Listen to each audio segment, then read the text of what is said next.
See you again. Yeah. Keep ready to work.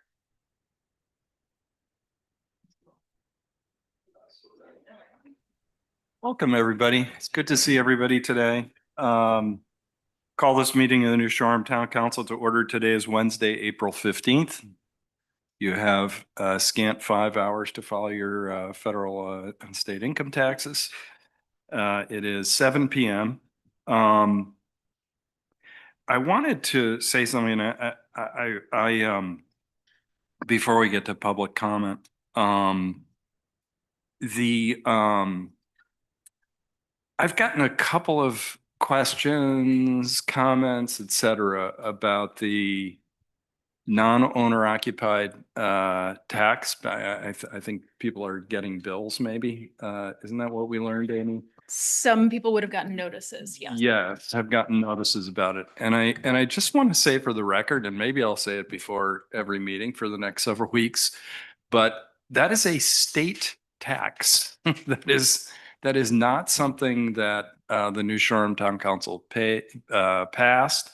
In fact, the New Shoreham Town Council actively opposed it and is actively trying to either repeal or change it. I'm happy to talk to anybody about it. It's our job as town council members to hear that frustration and to tell people how it happened and what our position is. But really important, not for me personally, or I'm sure for Molly or Tristan, but for people not to be pissed, or excuse me, not to be angry with the town for this new tax. Yeah, I guess I didn't catch myself. Anyway, thank you. We have what's this, the certificate of special recognition, Amy? Very good. Exciting. Wonderful. Well, pass it over to Keith. So this is recognition from Governor McKee to acknowledge the Town of New Shoreham Department of Public Works for their work and commitment during the blizzard. Shall I read it? That'd be great. Wonderful. Thank you. Certificate of special recognition, which is entirely appropriate and well-deserved. Be it known that I, Daniel J. McKee, Governor of the State of Rhode Island, wish to acknowledge Town of New Shoreham Department of Public Works in celebration of exceptional dedication, resilience, and public service for your extraordinary efforts during the blizzard of 2026.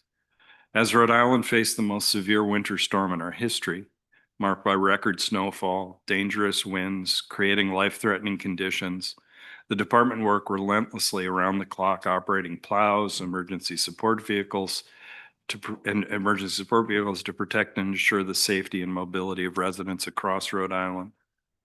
Your tireless work kept critical routes open for first responders, ensured access to our hospitals and essential services, providing stability during statewide disruption is worthy of recognition.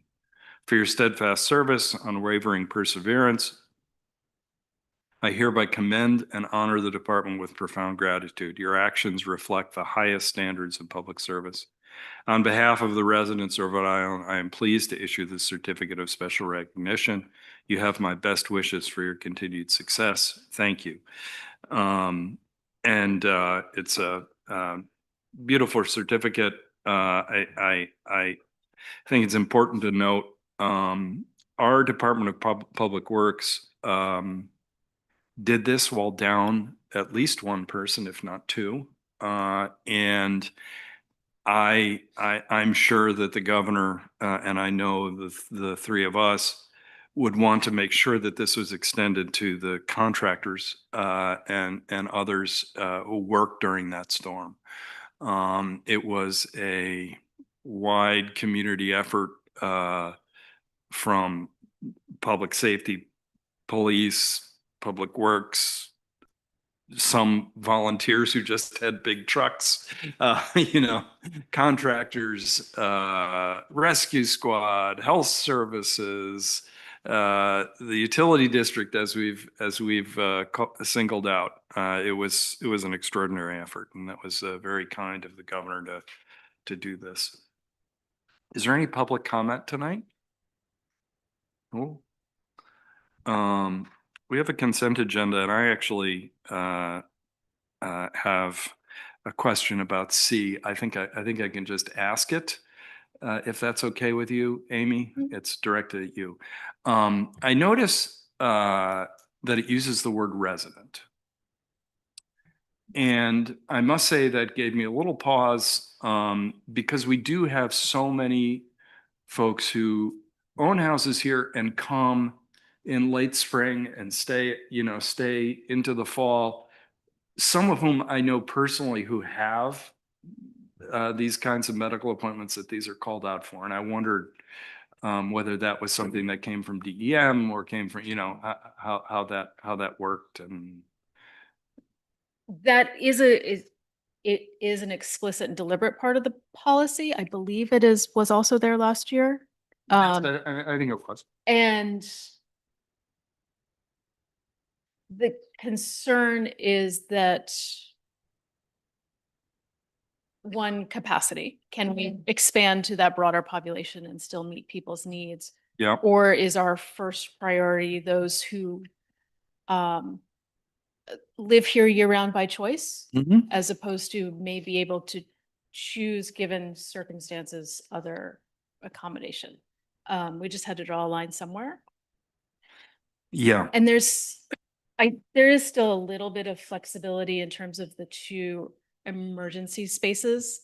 While technically they do require a year-round residency, I think there's a little bit more latitude if an example does come up and there's opportunity to accommodate. Great. Thank you. Wait, so I also had a question Yeah. on that one. I was actually going to suggest that we pull these two things off, but Okay. it's fine. Okay. Well, that proclamation and Yeah. this. Yes. But my question is about the balance between 20 and 2. Not to second guess the work that you guys have already done, and I know Allison has done, but is that based on what you found the need was last year, I'm assuming? Yes. Okay, so Based on- fewer emergencies, more long-term need. Absolutely. And one of the messages that we heard from DEM as well was their concern that particularly those emergency spots were not as highly utilized, and it became a challenge for them to see empty spaces. Yes. And so it was important for us to maintain a little bit of that access for people who have last minute situations.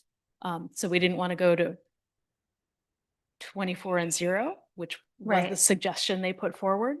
And so Allison felt comfortable based on the requests that she did get last year. Okay. And is there some flexibility here? So like if someone's having a long-term medical issue at the beginning of the summer and then doesn't need it later, it's available for Yes. someone newly diagnosed? who The can- yeah, the request is definitely there, and I think was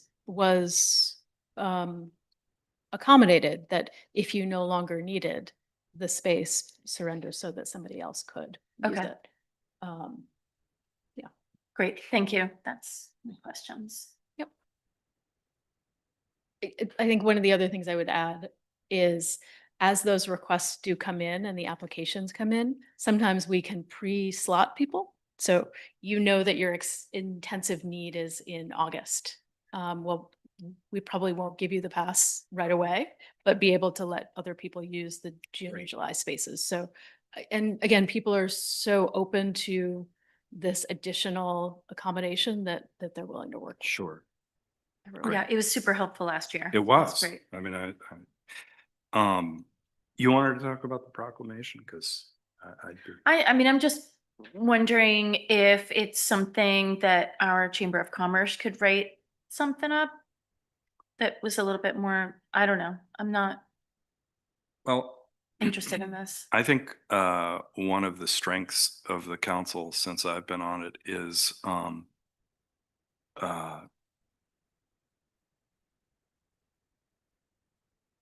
we're here to do New Shoreham's business. There's a part of this proclamation that made me feel like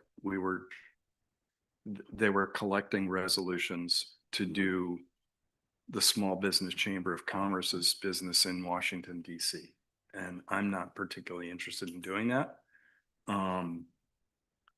That was my take. So I'm a no on this. But I don't want to, and I see you shaking your head, perhaps you are as well. And it occurred to me that I don't want to embarrass anybody by voting it down. We would just leave it. We do that? You would just pull it and then you wouldn't act on it. What do you think? You're gonna pull it? Yeah. You can pull it. All right, well, let's pull that one off. I have a motion to approve A, C, D, and E. Second. So All those, moved. all those in favor indicate by saying aye. Aye. Aye. Opposed, no. The ayes have it.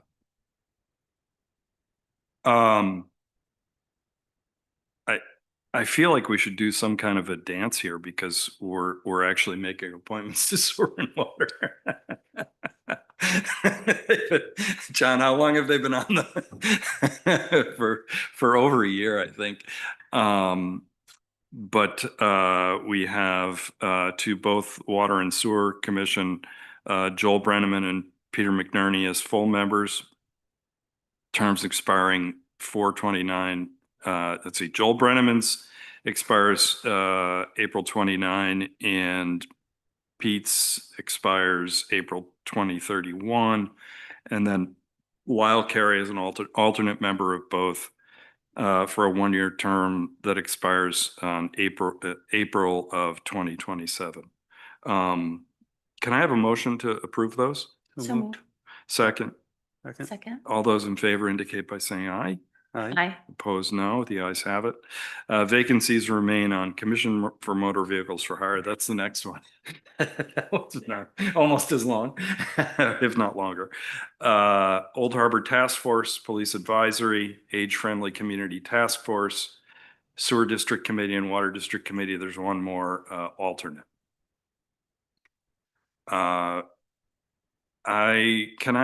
We have, just for the folks who are here, we have and watching, we had 3 public hearings scheduled for ordinance changes tonight.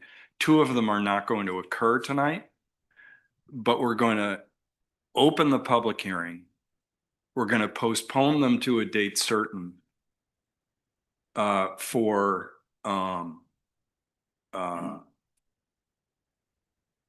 good reason that would enable us to not have to publish them again, which is literally costing thousands of dollars. What, did I do something wrong? Are we okay? Okay. So anyway, you're going to see these go like this. So in case you're wondering, that's why we're doing it. So can I have a motion to open the public hearing on the first one, item number 5, a proposed amendment to the New Shoreham zoning ordinance criteria for special use permits, section 405, affordable housing. So moved. Is there a Second. second? All those in favor indicate by saying aye. Aye. Opposed, no. The ayes have it. Millie? Right, so the planning board and the planner did ask for this to be continued. They asked for it to go beyond the closing of the legislative year. So we're looking at a date of July 15th. Can I have a motion to continue this to July 15th, please? So moved. Second. All those in favor indicate by saying aye. Aye. Aye. Now can I have a motion to close the public hearing? So moved. Or No, it will remain open. just leave it open? Don't do anything. Okay, thank you. Sorry. Can I have a motion to open a public hearing on proposed amendment to the Shoreham zoning ordinance? This one we're actually going to do. Floor area, living, gross area, et cetera. So moved. Second. Second. All those in favor indicate by saying aye. Aye. Aye. Opposed, no. The ayes have it. Peter, Good evening. how are you? I'm great. Nice to see you all. Do you want to walk us through this? So this one should be pretty Yes. quick. Yep. I believe two of you were at the joint meeting with the planning board where we looked at it. Mm-hmm. The short explanation is that the state legislature was concerned about overregulation of basements and did a kind of tweak in a definition that is being interpreted as discouraging regulation of basements. So we are updating the definitions that use basement and then also the large house restriction. We are going to exclude finished basements in addition to the currently excluded unfinished basements from putting a house over a limit of size. So was the legislature getting at finished basements as well? They were just Just- looking at basements across the board, unfinished and finished, and New Shoreham had And we focused draw on- that line between them. Gotcha. yeah, New Shoreham had been focused on finished basements. Great. Is there anybody who would like to testify on this proposed ordinance? No? Any questions or concerns from the council? All right, so we'll close the hearing and then we'll act. Can I have a motion to close the hearing? So moved. Second, All those in favor indicate by saying aye. Aye. aye. Opposed, no. The ayes have it. Can someone give us a motion to approve this zoning ordinance change? So moved. Second, All those in favor indicate by saying aye. Aye. aye. Opposed, no. The ayes have it. Can I have a motion to open a public hearing on Gary Pollard's application to amend the zoning ordinance regarding game rooms? So moved. Second. Second, All those in favor indicate by saying aye. Aye. aye. This was postponed, was a requested, a postponement requested by the applicant. That's correct.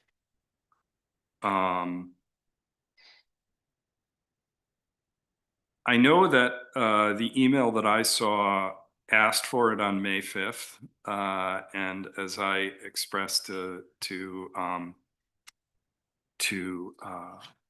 Millie and Amy, I always remember that meeting that falls right after the financial town meeting is one where we like to, we like to do the things we have to do because we've, everybody, including staff, have done so much work leading up to the financial town meeting, and the financial town meeting itself particularly goes late. So my preference would be that it not be May 5th. I don't know how others feel about it. If you're looking for another date in May, May 20th would be the alternate May date. It's fine with me. Hmm. May 20th, I mean, then we're getting like close to Memorial Day. Right. Um, We'll do it in June. no. I want to do it on May 5th, but Oh. we don't want to like, Oh, okay. no, I don't want to go further into the season with Oh, this. I thought that, I'm sorry. But it's not up to me, it's up to everybody. So I don't know how Tristan feels Fine. about this It's fine. or 20th? 20th. Fine. May 20th. Yep. Can I have a motion? Make the motion to move the public hearing to May 20th. Second. Second, All those in favor indicate by saying aye. Aye. hi. No. I'd I- just like to say one thing about this, that I know that there's a lawyer involved here, and I wonder if he's listening, if he might want to talk to his client about, I want to start by saying I don't mind. Anyone can call me anytime about a topic. Anytime, email me, call me, text me, very open to that. But the way that a public hearing works is that you hear it and then make a decision. So a phone call from his client demanding that I say how I'm going to vote on this topic today, which is not happening today now, was not in the realm of things that I want to do. So I'm still mad about it. I took a day to cool off and I'm still mad about it. So, yeah, just he might want to just talk to his client about that. I don't know how I'm gonna vote on that until I hear it, and it's a hearing. Fair enough. And we're just leaving that be, right? Yeah. Moving on to number 8. With Mona. Hello, Mona.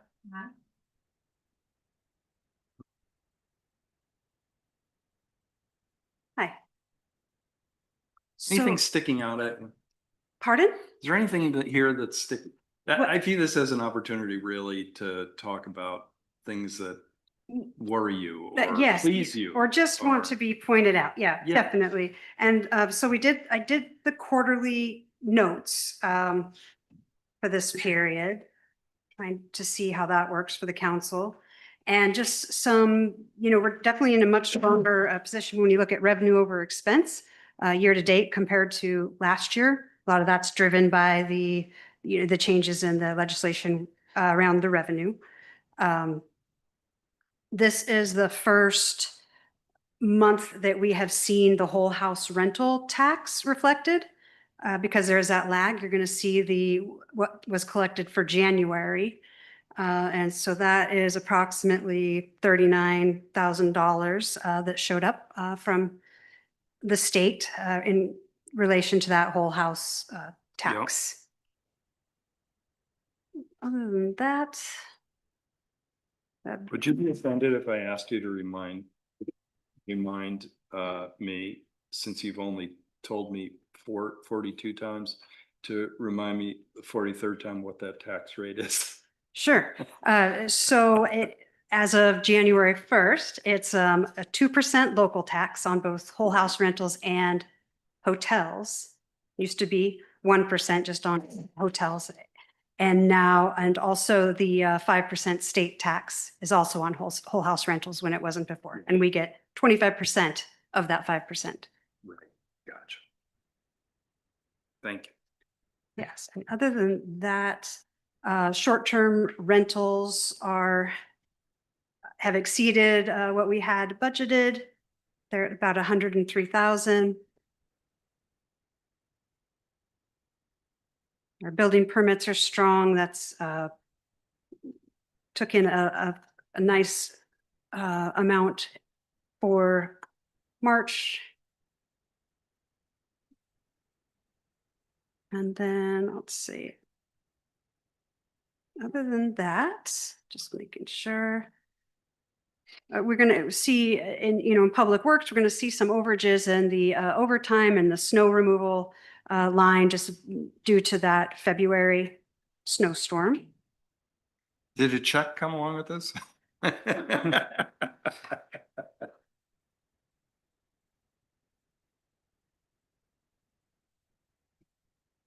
And other than that, nothing extremely alarming Thank or you so much. exciting. And I did add some notes on these financials as well. Am I missing those? Go to the next page. So the summary page will be what you're used to seeing, and then the detail for each department will have the notes column. Oh, gotcha. Okay. Thank you. That's very helpful. Great. Wow, great. Very well. Amy, do you want to do your report now? Few things to kick it off. Revaluation notices should be out to people within the next week or two. And our first request is that people call Vision Appraisal as directed in the notice for that first round of hearings and questions. There'll be some announcements on the bulletin board and the town social media when those notices are actually starting to arrive so that people can follow up if they haven't received one. But that's on its way. I still expect, notwithstanding all the education that we've tried to do, people thinking that their tax bills are going to go up as much as their assessments did. So I don't know, if we get a lot of that, maybe we should agenda something again to Sure. sort of walk people through that. For those who have not participated, the Block Island School has a community survey that's opened through the 20th of April. There's a link there, and the input here will shape the sort of development and direction of the conceptual plans that are being developed and the design inputs that they're working on right now. I would encourage everyone to participate. It's not long and it's not onerous, but it is an opportunity to get your reactions and your thoughts out into the group. In terms of human services, a lot of things going on there.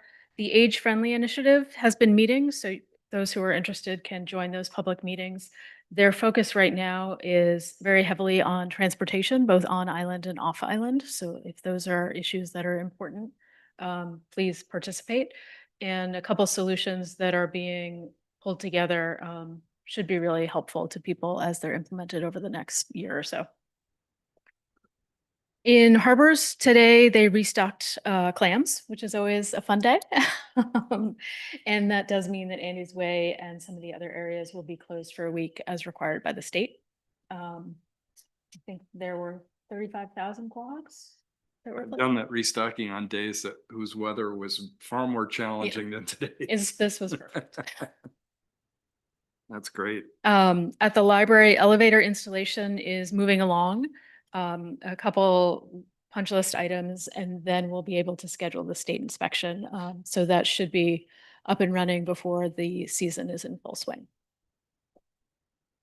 Happy to take questions or other topics that people might have on their minds. Don't have them. Right. Kristen, Molly? No, No? I thought it was really helpful to have that list of upcoming meetings at the end. Yes. Yeah, particularly land use with so much going on. Yeah. Yeah. Yeah, that's great. Shall we discuss the warrant items? We should. Obviously, there are two components to this. The detail of sort of the borrowing questions, and we can do those first, and then the content of the warrant itself.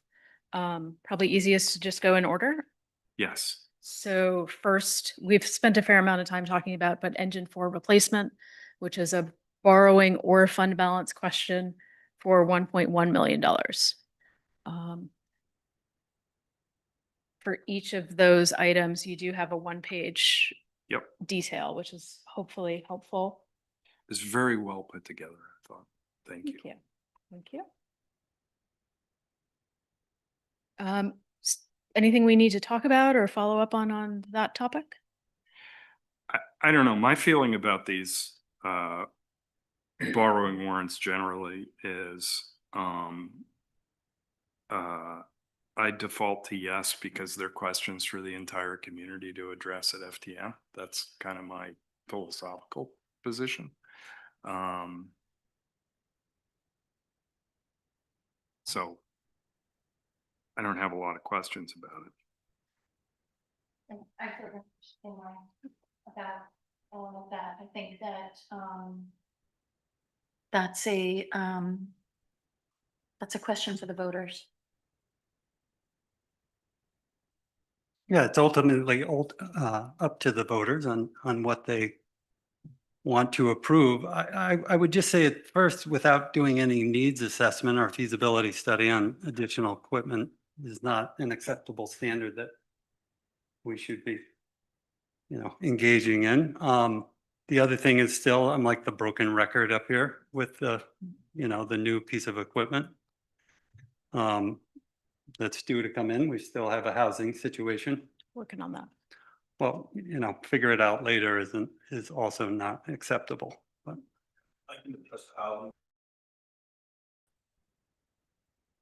Identify yourself, Chris, for the. Chris Hobie, Chief of Block Island Volunteer Fire and Rescue. The truck that will be replaced will go out to surplus and be sold. So there won't be anything laying around outside. Like a reserve truck outside, that will not happen. I was speaking more to the pump. Yeah, so I think there's some stuff going on with that. But I guess the other thing is that you kind of quoted on some of the NFPA standards. How do we stand with this additional equipment? The pump, we'll call it one. The hose unit may or may not be another piece. So that's kind of two additional pieces. Are you talking about the Just trailer, staffing, the trailer pump? just staffing wise. I don't understand your question. So with those total pieces, how many pieces will that give you total with the arrival of the new trailer pump?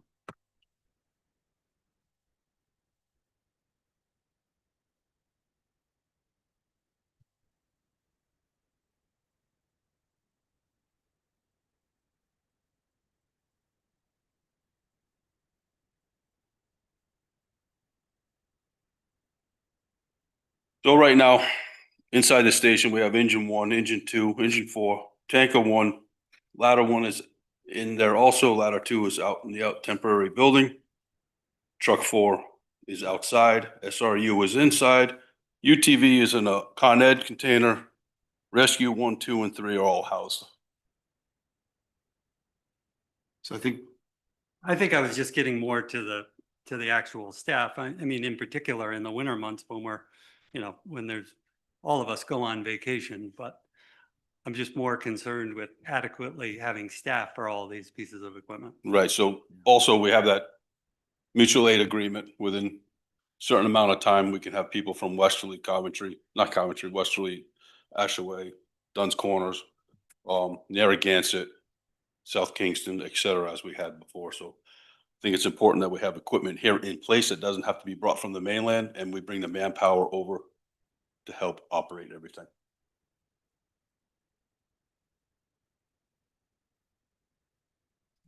All right. I'm good thank on you, that. Chris. And can I just ask that the pump, is that here yet? No, look, end of May, June, the tow unit for it, I went up to Hartford yesterday, looked at that. The body is on the cabin chassis. This Friday, it will go to, the vendor we use, Greenwood Motors, who is an E1 dealer that most of our trucks are repaired by and bought from. So they'll outfit all the lights, et cetera, and then also wrapped in our colors. Right now, the chassis is just, the cab is black. So we do a standard black roof, hood, A and B pillars, and then go red. So it's well on its way of being done. And you think you have some leads on housing it? You think you have some leads on housing it? I'll take that, Chris. Yeah. Yeah. We have been working through engineering and setbacks to verify that we can meet all the requirements to house it at the sewer plant. And the sewer commission, sewer district has been open and willing to have those conversations. It's just a matter of whether we can meet all the zoning requirements. So we're Great. working through that math right now. Let me ask you two guys, do you want to vote on these individually, or do you want to vote on all 4 of them when we go through them? We can just go through them and then vote them all together at the end. Yes.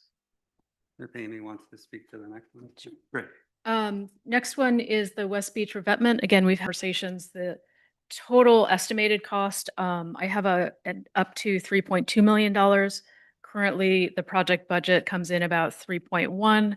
Given that that was done at the end of 2024, Yeah. I would like to keep the up to number, even though it feels like a lot of space. But there's a lot of bidding to go through in this exercise. And again, for those who aren't familiar, this is based on permits and assents from both CRMC and DEM. And so we have some obligations to move forward on this and some timelines set forward by those two organizations. Is most of that work done on the land side or the water? How is that accomplished? It's accomplished on the land side. We have not been successful in persuading CRMC to allow us to work from the water, I see. given the depth and the eelgrass. Oh, okay. We've tried. Yeah. Yeah. I should have asked that question before, but as I was looking through these this afternoon, it occurred to me. So I have a question about, so let's say the voters vote this down. Mhm. Then what's our plan since it's required by the state? Do we then have to scare up 3 million? There's no scaring up 3 million without voter approval. So we will be in a little bit of, meaning there's no other path.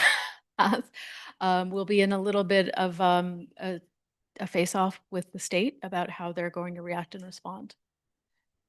Just curious. I mean, I We think don't they'll know do it, exactly but- how that's going to play out or what the timeline is. You know, again, when we're still talking about landfill closure 2 decades later. Right. Right. But the revetment is the bigger portion of that. And so, But Yeah. your best advice and the legal analysis is we need to do this. yes, And again, this is not the last time. We're going to see this again in the future, correct? This won't complete the project, this investment. I think it's flawed logic to think of this as a project that completes. Oh. It will, if you look, Going. if you look at the back of this, it will raise the stone up higher. So to the extent that we continue to excavate up here, up higher on the slope, and we add additional reinforcement and revetment there, that work won't have to be done again unless and until that becomes the bottom layer. Right.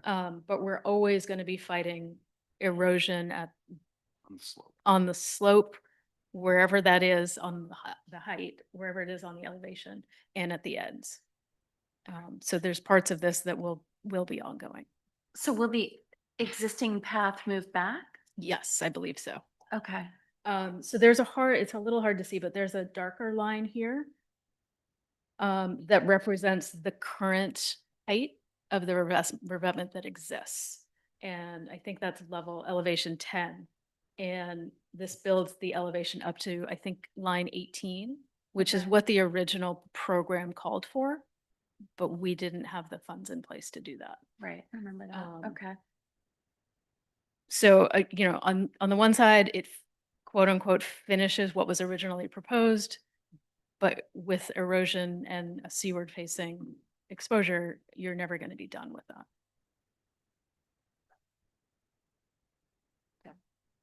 Okay. So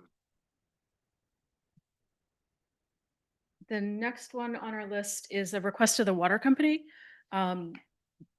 We talked about this in the fall, I believe it was, at the joint meeting. So people might have put it out of mind, but the request is for a $942,000 loan or borrowing to complete the capacity expansion and treatment plant improvements and expansion that have been ongoing there for years. And they do have the USDA matching component in place. And this is entirely paid for through the water rate base. right.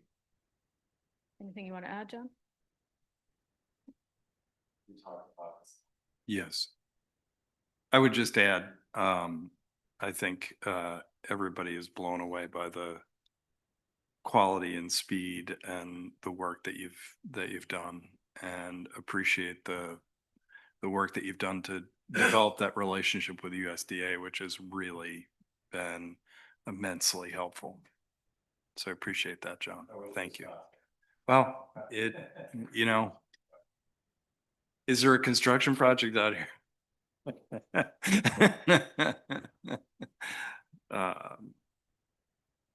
Great. Roads and bridges?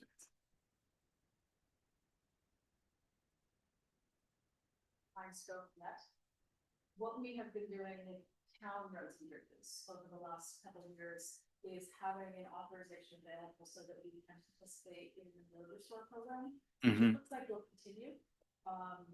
And that is a state program where they contribute 1/3 of the project and the municipality 2/3 to do improvements to local. So we've done $3 million worth of projects that go back to Old Town Road, West Beach, all of the aprons, Beacon Bell. And that authority is now all consumed. If we want to continue doing more projects, then we need additional authority to keep going. Again, we haven't defined those scopes yet in terms of what comes next This is so that we have powder to. when it's Yeah. time and available. can- There's also opportunity under this authorization to do things outside of road restore, and that would be smaller projects if state DOT is out here paving. What else do we need done while those assets are already mobilized. So we can piggyback smaller things when somebody has big equipment out and available. So, Great. Could this address the crushed culverts or is that more? those are public state money? responsibilities. Yeah. So, okay. But I thought so. Yeah. Yeah, sorry. but if the town had any of its own crushed culverts, yes, but we've taken care of those. Got it. So I would encourage that one to go forward as well. That in aggregate is about $5.3 million worth of bonding projects that we're bringing before the voters to be paid out of the tax base, plus the water company authorization. Just some sense of scale. If we were to do all of those together, in terms of a financing, it's going to be about $650,000 annually in debt service. The reality is the timing will be staggered as appropriate. And so it's not going to all come online at once. That also assumes a 10-year bond, which is what we've been able to do. Some of those may stretch out for a longer maturity. Again, that brings that cost down, but just to give you some sense of scale and scope. Yes.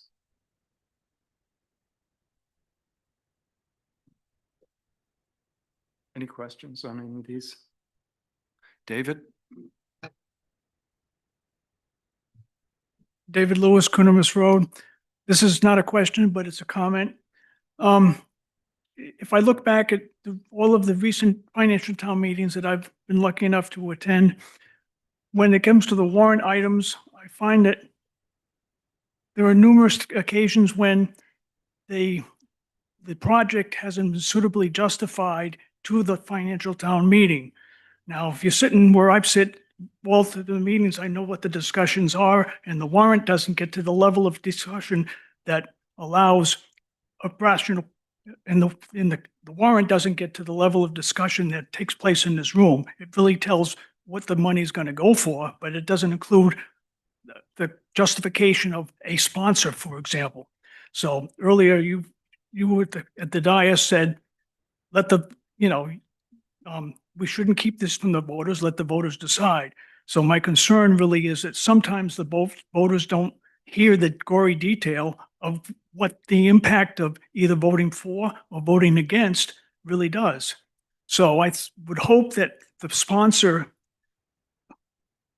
whoever the sponsor is, and that's not my decision to make, to suggest who the individual's sponsor, I'm using that word loosely, needs to justify it to the financial town meeting, but I think it needs to be done, especially when, as we've heard from a couple of councilors, that, the tax burden is getting more significant all the time. And, the council thinks that these are worthy to put forward, but the voters that night need a good justification as to why it makes sense. Mhm. So that's my concern. That's good So, and constructive. I think I want to agree with you in that I was town moderator for a number of years.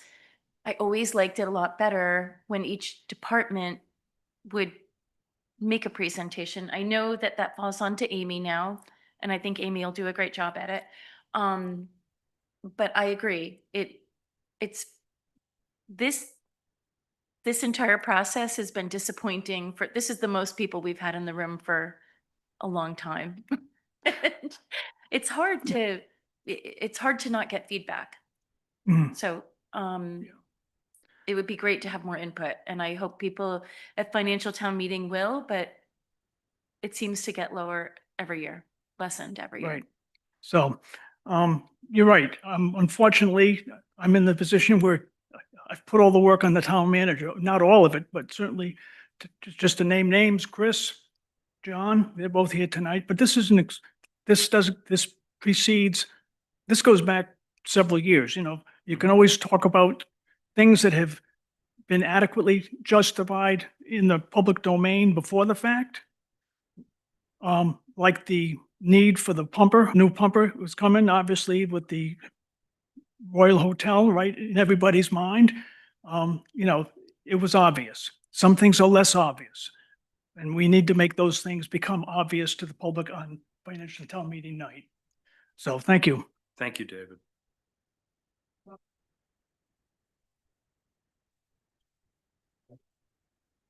Yes. And just, they were a late addition to the agenda, but there are I know the council has them, but for those who might be listening, there are individual one-pagers on each of the projects. And those will be part of the packets for financial town meeting, and people can read them today in their draft form to get caught up on these projects. Right.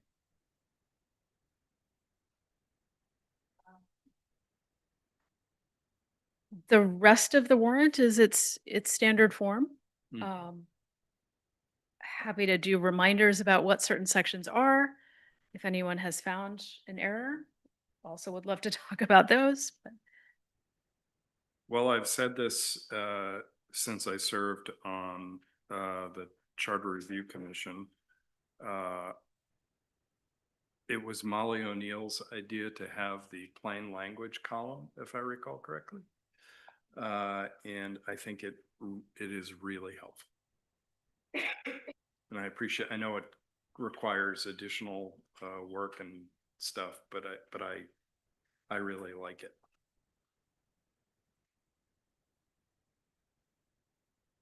Because not everybody's a dork like me who actually reads the entire document.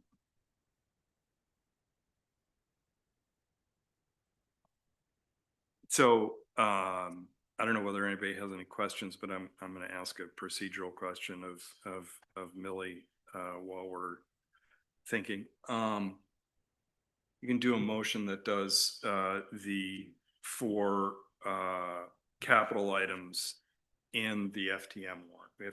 There are 5 things that we need to approve, or is there, you know what I mean? Are you Like, comfortable with them doing all as one motion? yeah. Yeah. Yes. I just wanted to make sure we're doing it right. I'm happy to do it whatever way. So if we could have a motion to approve the warrants as presented to us tonight. So moved. Second? All those in favor indicate by saying aye. Aye. Aye. Opposed, no. The ayes have it. Is that good?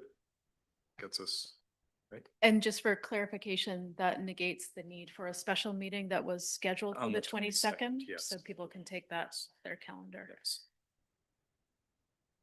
Homestead exemption. Okay. This one's a little Yeah.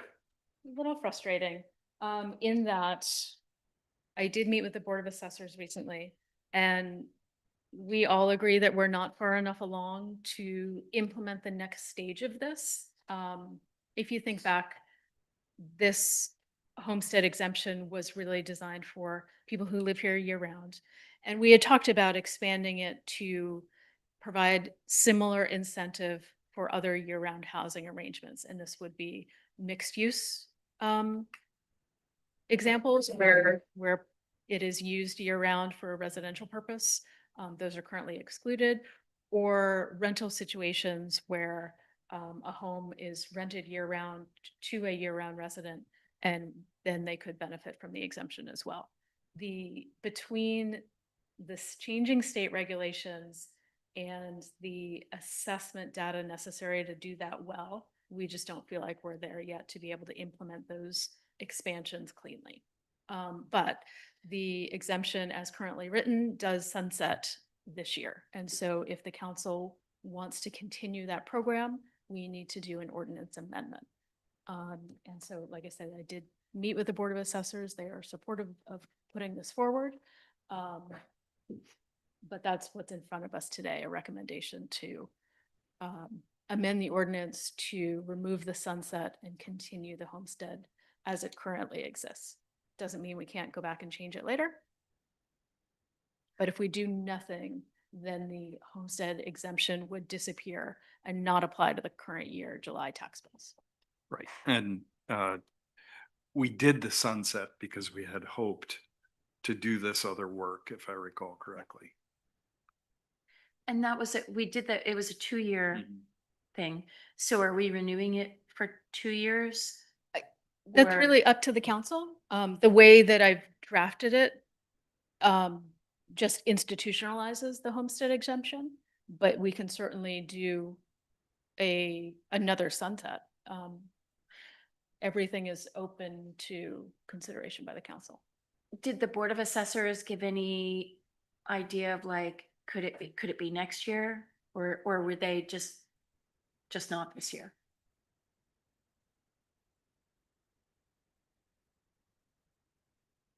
It still feels like next year might be aggressive, given how much change we're still seeing at the legislature.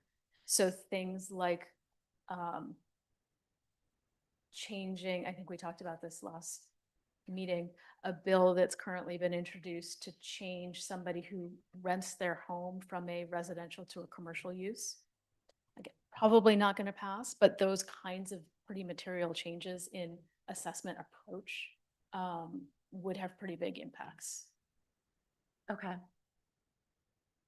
And does the ADU situation affect this as well? It does, Okay. because ideally we would have also recognized 513s as we previously knew them in terms of being a year-round housing solution in a similar vein. So we would have adopted a strategy that recognizes those and extends some benefit, probably based on the square footage of the 513 versus the main home. Now, all of a sudden, ADUs are a different animal. And obviously, even our own ordinances are a little bit in flux about what those different standards are and how we would categorize them. So that it is definitely a component that is up in the air. Okay. It makes it hard to really establish a clean, enforceable, fair, well understood set of rules, which I think is our goal. So, my own feeling about this is, of course, we want to extend. That there is value to having the sunset to keep some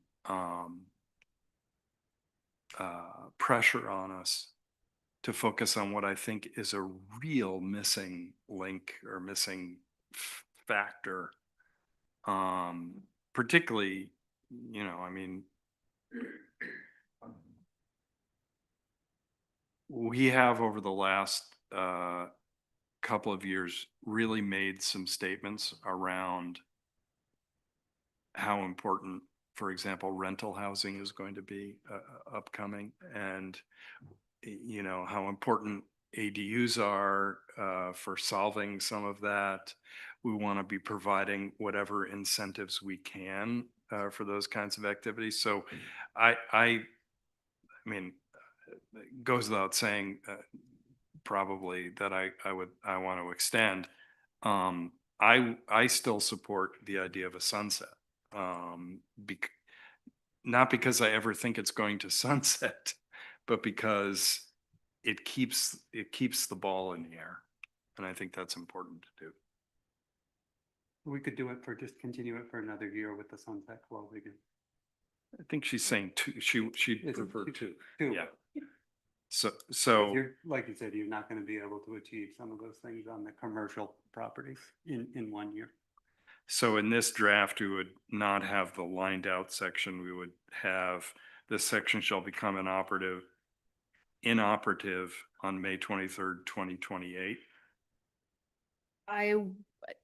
I'm going to try to amend on the fly. Yeah, so am I. Hopefully James will catch me. That May date is pretty inconvenient. And so if there's a way to be more tied to the assessment year, Okay. so this section shall become inoperative after 12/31/27. Or You want 28 though. So that would only be 18 months. again, assessment year, tax year, calendar year. Right. Yeah. But still, if you have it becoming inoperative on December, After December. So What is the assessment year? it's 12/31. But that. I guess May still works because it is after financial town meeting in any given year.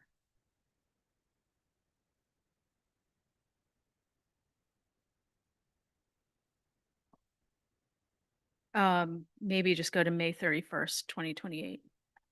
May 31st, 2028.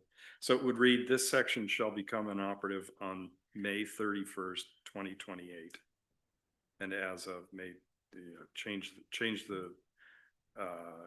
it to May 31st, 2028, May 31st, 2028, and May 31st, 2028. Do I have those right? Mhm. We've got to hear this, right? Is that what we're doing? Yes. Yeah, we are working on language, which we can hold over if people aren't ready to set a public hearing. No, I'm ready to schedule that. That would be the change. I don't think any of the three of us want to, I don't want to monkey around with the homestead exemption. I want to get it done.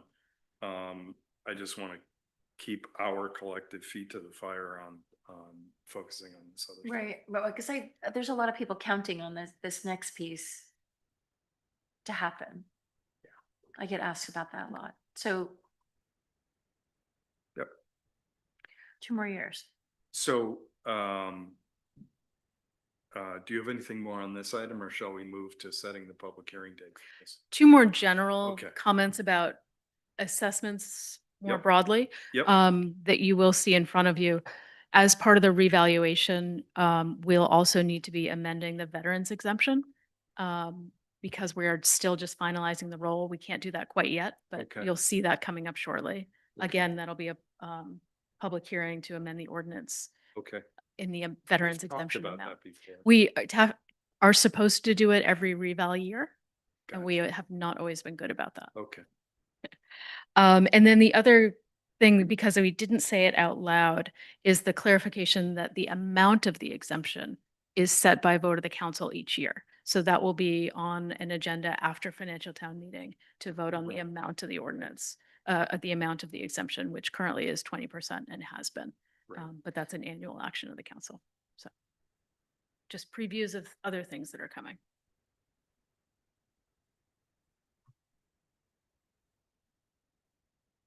Any questions for Amy before we move to setting the hearing? All right, James, I didn't see you there. All right, item 12. Can I have a motion to set a public hearing date for this essentially homestead exemption stuff? May 20th? It's May 20th. So moved. Is there a second? Second. All those in favor indicate by saying All aye. right. Opposed, no. You guys have it. Amy, geez, you're busy tonight. Doing all the things. We probably won't go through every one of these. Fine. I'd like to focus on the moped license retirement. First, we did have a hearing in the Senate. And there were comments in opposition by representatives of one of the operators. And the real focus of their comments and the questions from the legislature really focused on the idea of whether we were trying to take something away, and making sure that this Yep. didn't feel punitive in any way. And that certainly wasn't our intention. No. This is designed to be an opportunity should it arise, and ensure that if that happens in a mutually agreeable transaction, the town has a path forward. And so, the language in the end of the proposed statute around expiration or revocation were really some of the harder parts for people to digest. They felt like they didn't want anyone to get caught in an administrative situation Mhm. where paperwork wasn't filed in time and all of a sudden a license has Been unintentionally been expired. surrendered, yeah. And effectively, all of a sudden, it has been extinguished. And so I would like to move ahead with authorization of the council to engage with both May 4th and with James and Nick to clarify the town's position around that and work with the legislators as needed to make sure we're all on the same page and that the language reflects a situation that is much more forward-looking and mutually agreed on, as opposed to catching somebody in a paperwork error. Yeah. If that makes sense. Yep. I mean, you hit it on the head, I think, for me, and I think for all of us. No one is trying to take anything away here. This is, as you say, if this situation arises, we need to make sure we know how it'll work. Right. That's, Okay. Does So that we'll sound just reasonable? yeah, Reasonable. great. Yeah. Okay, and so we'll likely be working on the fly a little bit in Yeah. preparation for the House Great. hearing. James, anything that I missed? No, I think you covered it. We can work on it together and see what we come up with. Okay, great. Um,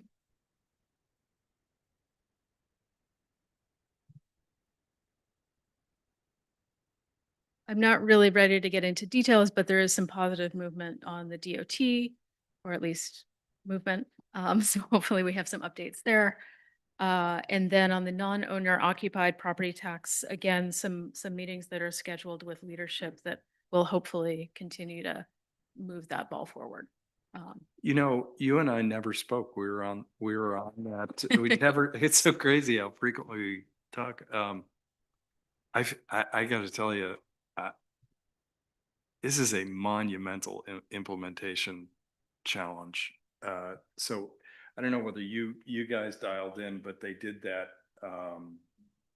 The tax department did a sort of presentation, FAQ, et cetera, Zoom call a couple of weeks ago, a week ago. And you know, they are sending out notices there, and it's much more complicated to implement, leaving the politics and the policy aside. The implementation is really challenging because of what Amy was talking about on the homestead exemption. The exemption, the assessment year and the fiscal year don't line up. So they're actually using the 2024 assessment year, right? 2024 assessment year. I mean, I actually texted Amy afterward and said, oh my God, I ended up feeling so bad for those guys having to, you know, sort of the implementers of this. The legislature gave them a much bigger task probably than the legislature thought they were giving them. Is this the Department of Business Regulations that has to implement this? Who's doing it? Division of Taxation. Division of Taxation, okay. And it's on them, right? That the municipality does not need to enable No, anything in this, right? not at all. In fact, one of the unusual things, at least in my experience, is the state is actually going to be sending property owners bills Crazy. as opposed to just very, you know, April 15th, what a good day to talk about this. You know, where you have to file a return that, you know, where you sort of self-declare that you owe this tax. The state is doing all kinds of research to determine which houses these are and then sending a bill, which is that's a lot. Yeah. Yes, David. I've listened to that too for the whole duration of it. And I agree with everything you just said. What's to argue with, right? Yeah. But they didn't mention it aggressively during that Zoom call. But what is in the regulation is if you don't receive a bill, you're still responsible Yes. for paying the tax. I had forgotten that. I had forgotten that. So my Yes. own feeling is, fortunately, it doesn't impact me, but anybody Yeah. that would ask me for my opinion, I would say, number one, this is a boondoggle for Rhode Island tax accountants. And the best thing you can do to help protect yourself is to hire a good tax accountant to deal with it for you, because it's painful. And I got the sense David, along those lines, if you have any question about whether you might be impacted on this, call them and talk to them. Yes, exactly right. I'm not sure that the layman is smart enough to even ask the right question. I think that's a really good point. Right. Yeah, yeah. The sort of municipal official feedback is certainly that forum created more questions than answers for most people. Yes. And so that'll be one of the things that we're discussing. So the committee you're on with, or the group that you're in, Loose group, yeah. this coffee clatch that you're in with all these other people, do you feel like you guys are making any headway on like homes that are unheated or? It's a great question. And some communities are focused on that. I believe that bill was introduced. I don't know where it is in the hearing process. And so some communities are focused on minimizing the impact or making sure that it's more appropriately scaled. So far, we, New Shoreham, have taken a position that is much more dedicated to repeal rather than tweaking and accommodating. And so, if there's a point at which the council has changed their perspective on that, we should talk about it. But right now, I'm representing a perspective that is, we are opposed to this, and repeal is our path. Right. So Which is, I'm still in favor of that, right? I think that's wrong for the state to be taxing property owners. But I know that a lot of the rest of the group, I was wondering if they were making any headway with that, so. So, interestingly, we were just talking about this beforehand. I don't know whether anybody saw, but New York now has a proposed tax.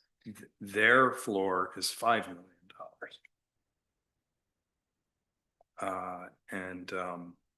Yeah, go ahead, come on, yeah. Just identify yourself, John. My name is Jody Brotherhood. I live on Amy Dodge Lane. Yeah, Kathy Hochul has it's called the pied-à-terre tax. And it's for New York, which are second homes, apartments in New York City, over $5 million. And we spoke the other day, talked about, the appetite for and how much traction is being gained in repeal or amending and things like that. Absent the ability to repeal this monstrosity, if that baseline were raised to something, I think I said, well, you didn't see my reply yet, but you drop a double wide trailer out here on Block Island and it's worth $1 million or more, anywhere you go. It has to do a lot with wherever we are. We know that. If that were, what would be a threshold that would not change the calculus enough to say $2 million or $5 million? How would that change the overall calculus of the money that they're anticipating to come in? It shouldn't be too hard a thing to do. And we've been running a lot of those numbers and are prepared to have those conversations with Right. the leadership. And we'll get their reactions. But the last thing that I heard was that that's not gaining a lot of traction. They're just, this thing seems to be, it's just what I heard. I don't know that that's true or not, but I don't know that anybody can Can say say. yet. yeah. Yeah. But yeah, Didn't have any traction until it appeared in the budget bill last year, right? Remember? right. Yeah. So, but anyway, any movement on that, would seem to be helpful, I think, Thank you. thanks.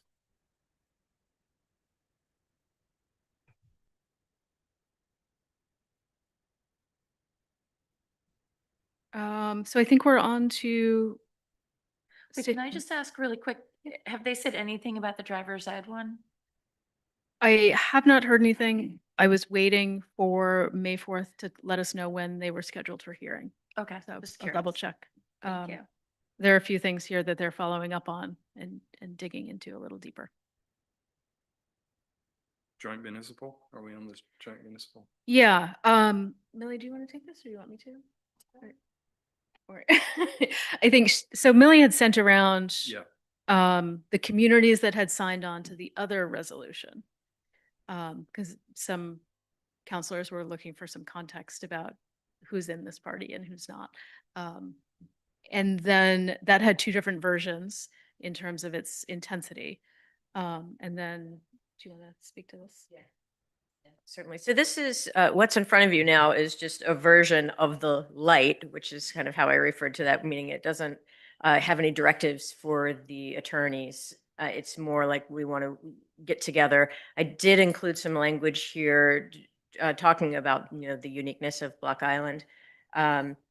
And it is up to you as to whether you want to go anywhere with it or not, or we can, if you're ready to put it aside, then we can put it aside. We did want to follow back up after the last meeting where you had asked some questions about it. I'm squishy on this at best. I don't like to be, we never are lumped in with other towns, thing else, but I feel like we have, this ADU thing is a great example where this town has been embracing of affordable housing efforts. We're in a weird position, I think, where I almost want to argue for leave us alone because we're tackling it. We don't, please stop trying to help. Because, Our tax base is paying for you know what I mean? paying for some of it. Yeah, exactly. And so I don't know, this just gives me squishy kind of. I think that's fine. That's just me. One of the, and I'll make sure that Tristan and Molly get to speak as well. One of the things we hear is these zoning ordinances feel so uncomfortable and feel so undermining. Some communities are taking a one-off approach, introducing bills that are unique to their situation. I don't know that we're there yet to even know which ones we want to, where we want to push the levers the hardest to affect the most change. But I will say we're getting closer to that, meaning to know what to ask for that will actually move the needle in a way that is important for us to make changes. I'm already feeling that way on the ADU stuff because, as a community, we sat down and came up with, over the course of over a year, a new, quite liberal approach. And when I read the state statute, I really worry, and I've asked Peter this and Karen this, is this going to make it harder or easier? Because it's not clear to me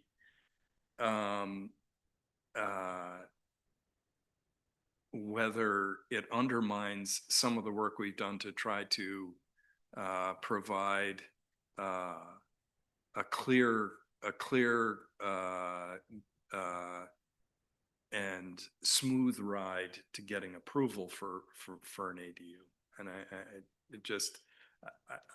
I guess maybe that really sums up how I feel about this. I really worry that some of the concern for municipalities is that it takes away some of the tools that municipalities were using to keep affordable housing from happening. And we've been actually doing it. It just, and I don't want to get lumped in with that group. That's sort of my philosophical feeling about it. And PS, make us eligible for some gosh darn grants. And there is, Housing Board has their application in. For the Yeah, current yeah, round great. of I mean, great. grants.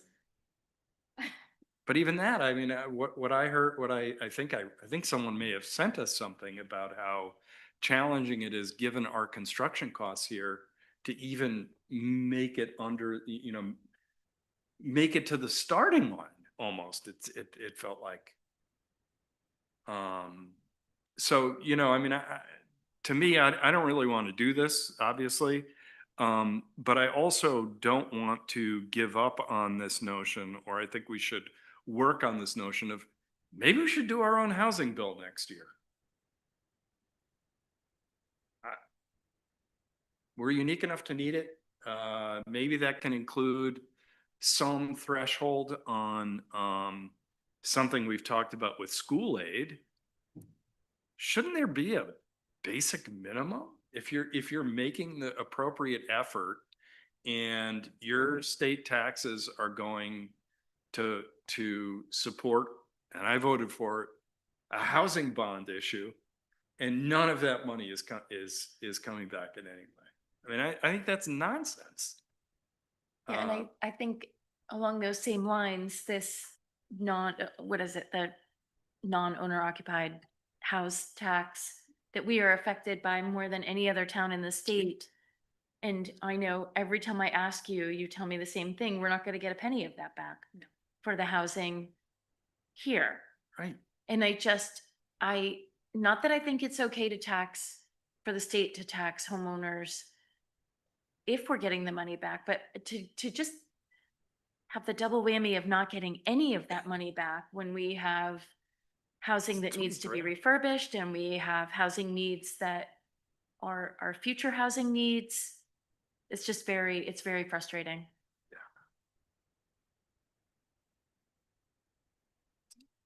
Right. I guess that.